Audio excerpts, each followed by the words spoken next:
আবার নতুন ভিডিও নিয়ে হাজির হয়েছি ট্যাগ কোশ্চেন নিয়ে। ট্যাগ কোশ্চেন নিয়ে যারা সমস্যায় ভুগছে আমার এই ভিডিওটা দেখলে ইনশাল্লাহ ট্যাগ কোশ্চেনের কোনো সমস্যা থাকবে না। আজকে যে ট্যাগ কোশ্চেন আমরা আগেও বলছি যে হাবোধক বাক্যকে অবশ্যই নাবোধক করতে হবে, দেন হচ্ছে নাবোধক বাক্যকে হাবোধক করতে হবে। নাম্বার ওয়ান রুলস হচ্ছে নোবডি বাক্যের কথা যদি হয় নোবডি, নান এবং নুয়ান তিনটা হচ্ছে নেগেটিভ অর্থ প্রকাশ পায়, তাই অবশ্যই এটা হাবোধকে ট্যাগ করতে হবে। আর তিনটার জন্য ট্যাগ কোশ্চেন সাবজেক্ট আসবে দে।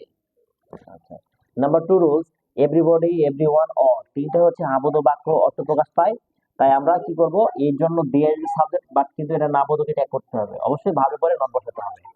দেন নাথিং, নাথিং যদি কোনো ওয়ার্ডের শেষে থিং যুক্ত থাকে, আইএনজি যুক্ত থাকে, তাহলে বুঝতে হবে এটা ট্যাগ কোশ্চেন হবে ইট।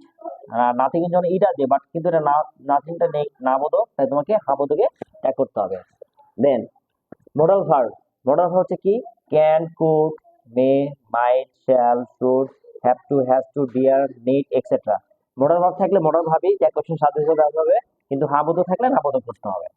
দেন যদি সাবজেক্ট হিসেবে এম থাকে অবশ্যই ট্যাগ কোশ্চেন সাবজেক্ট হবে সাবজেক্ট ভার্ব হবে আর নট।